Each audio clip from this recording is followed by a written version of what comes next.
السلام علیکم ورحمۃ اللہ وبرکاتہ۔ امید کرتا ہوں اللہ تعالیٰ کی رحمت کے ساتھ آپ سب خیر و عافیت سے ہوں گے۔ ہمارا آج کا ٹاپک پارہ نمبر 15 میں سے ہے۔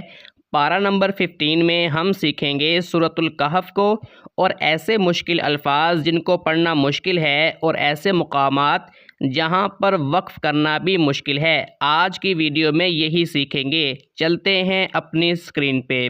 یہاں پر دیکھیں اس لفظ پر وقف کیسے کیا جائے گا۔ جب آپ اس کو پڑھیں گے اور اس کے اوپر وقف کریں گے تو آپ نے غین کو ہلکا سا ظاہر کرنا ہے۔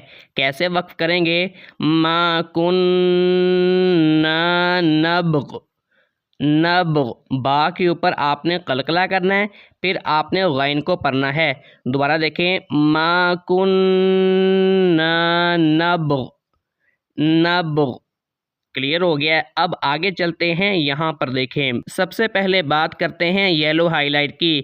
آپ اس کے اوپر وقف کیسے کریں گے اور اگر آپ ملا کے پڑھنا چاہتے ہیں پھر کیا طریقہ کار ہے؟ اس کو پڑھتے ہیں وَزِدْنَاهُمْ هُدًى۔ دو زبر کے اوپر جب بھی وقف ہوتا ہے دو زبر کو ایک زبر کے اندر بدل دیا جاتا ہے۔ کلیئر ہو گیا ہے؟ وقف کیسے ہوگا؟ هُدًى، ٹھیک ہے۔ اگر آپ ملا کے پڑھنا چاہتے ہیں پھر آپ کیا کریں گے؟ دال کو واو کے ساتھ ملا دیں گے۔ یا کو آپ نے دونوں صورتوں میں نہیں پڑھنا۔ وَزِدْنَاهُمْ هُدًى وَرَبَطْنَا۔ کلیئر ہو گیا ہے؟ اب نیچے آتے ہیں گرین ہائی لائٹ پر۔ اس کو کیسے پڑھا جائے گا؟ لن ندعو، واو کے بعد الف ہے، الف کے اوپر گول دائرہ ہے۔ اس کا مطلب ہے کہ الف کی وجہ سے واو کو لمبا نہیں کیا جائے گا۔ کیسے پڑھیں گے؟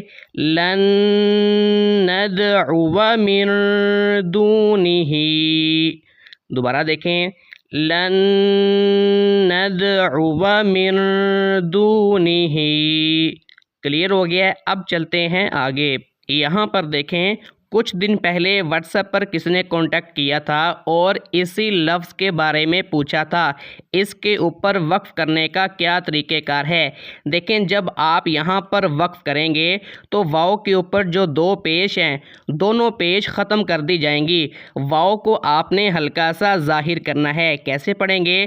لکم عدو، لکم عدو، اس طرح سے وقف کیا جائے گا۔ اگر آپ یہاں پر وقف نہیں کرنا چاہتے تو یہاں پر اقلاب کا قاعدہ اپلائی ہوگا۔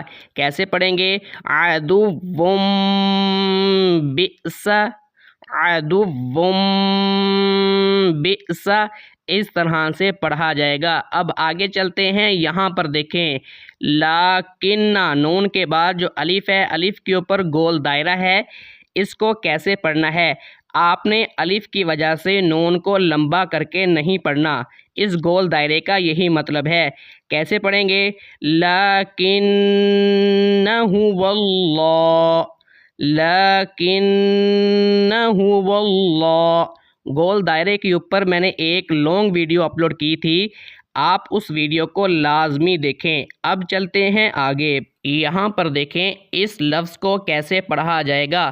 رحمتاً وہیئ لنا، یا کے بعد حمزہ ہے، آپ یا کو حمزہ کے ساتھ ملائیں گے۔ رحمتاً وہیئ لنا، جھٹکا لگا کے پڑھیں گے، وہیئ لنا۔ کلیئر ہو گیا ہے؟ اب چلتے ہیں آگے۔ یہاں پر دیکھیں اس لفظ پر وقف کیسے کیا جائے گا۔ حشیماً تذروہ الریاح، اینڈ پر آپ نے ہا کو واضح کرنا ہے۔ حشیماً تذروہ الریاح، تذروہ الریاح، اس طرح سے اس کو پڑھا جائے گا۔ اب چلتے ہیں آگے۔ یہاں پر دیکھیں یہ ہمارا لاسٹ پوائنٹ ہے اور بہت زیادہ امپورٹنٹ ہے۔ اس کے اوپر وقف کیسے ہوگا؟ وَلَا تَزِرُ وَازِرَةٌ وِزْرَ أُخْرَىٰ، أُخْرَىٰ، اس طرح سے وقف کیا جائے گا۔ لیکن یہاں پر میں نے ایک چیز آپ کو سمجھانی بھی ہے۔ وَلَا تَزِرُ وَازِرَةٌ وِزْرَ أُخْرَىٰ، اس کی ٹرانسلیشن کیسے بنتی ہے؟ ولا اور نہیں تازرو بوجھ اٹھاتا، وازراتم کوئی اٹھانے والا، وزرا بوجھ اخرى کسی دوسرے کا۔ کیا مطلب ہے کہ کوئی بوجھ اٹھانے والا کسی دوسرے کا بوجھ نہیں اٹھاتا۔ اللہ تعالیٰ بتانا چاہتے ہیں اگر کسی نے غلطی کی ہے لیکن اس کا بوجھ اسی کے اوپر ہے جس نے وہ غلطی کی ہے۔ کسی نے اگر کوئی گناہ کیا ہے، اللہ تعالیٰ فرماتے ہیں کہ کوئی بوجھ اٹھانے والا کسی دوسرے کا بوجھ نہیں اٹھاتا۔ جس نے گناہ کیا ہے سزا اسی کو ملتی ہے۔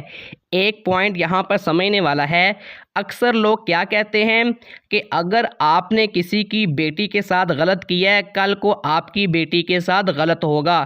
اگر آپ نے کسی کی بہن کے ساتھ غلط کیا ہے، کسی کے ساتھ زیادتی کی ہے، کل کو آپ کی بہن کے ساتھ، آپ کی بیٹی کے ساتھ زیادتی ہوگی۔ یہاں پر پوائنٹ یہ ہے، اللہ تعالیٰ فرماتے ہیں کوئی بوجھ اٹھانے والا کسی دوسرے کا بوجھ نہیں اٹھاتا۔ تو اگر بالفرض، صرف ایک مثال دے رہا ہوں، اگر میں نے کسی کی بیٹی کے ساتھ غلط کیا ہے یا کسی کی بہن کے ساتھ غلط کیا ہے، تو مجھے یہ بتائیں اس میں میری بہن کی یا پھر میری بیٹی کی کیا غلطی ہے، اس کو سزا کیوں دی جائے گی؟ یہ صرف ایک مثال بنی گئی ہے کہ اگر آپ کسی کی بیٹی کے ساتھ غلط کریں گے، آپ کی بیٹی کے ساتھ کل کو غلط ہوگا۔ نہیں، اگر میں نے کسی کی بیٹی کے ساتھ غلط کی ہے تو اس کی سزا میرے اوپر ہے، اس میں میری بیٹی کی کوئی غلطی نہیں ہے۔ تو اس طرح سے جو ہماری سوچ ہے یا جو ہم جملہ بولتے ہیں، اس کو ہمیں ختم کرنا چاہیے کیونکہ یہ قرآن پاک کے خلاف ہے۔ لاسٹ پر میں یہی کہوں گا کہ اللہ تعالیٰ تمام بیٹیوں کے اور تمام بہنوں کے نصیب اچھے کرے، ان کی مشکلات کو اللہ تعالیٰ آسان فرمائے اور ان کو اپنے حفظ و ایمان میں رکھے۔ امید کرتا ہوں کہ آپ کو آج کی ویڈیو اچھی لگی ہوگی۔ اللہ تعالیٰ ہمارا حامی و ناصر ہو۔ السلام علیکم ورحمۃ اللہ وبرکاتہ۔